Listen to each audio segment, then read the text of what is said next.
couple na sina Bea Alonzo at Dominic Roque. Naglabas ng isang post ang road manager ni Bea Alonzo na si Nina Ferrer at ang makeup artist na si Christine Duque na hinala ng mga netizens na patama ng mga ito kay Dominic Roque. Kamakailang lamang ay napag-uusapan ang hiwalayan ni Bea Alonzo at Dominic Roque nang mapansin ng mga netizens na hindi na sinusuot ng aktres ang kanilang engagement ring at hindi rin nagkatugmaang mga isinagot nila sa press patungkol sa detalye ng kanilang pagpapakasal.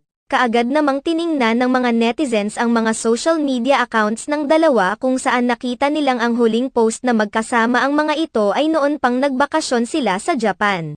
Kapansin-pansin pa umano ang isang malungkot na post ni Dominic Roque habang nakatanaw sa dagat. Bukod sa wala itong caption, naka-off rin ang comment section nito na tila ba iniiwasan itong matanong ng mga netizens. Sa gitna ng mga usaping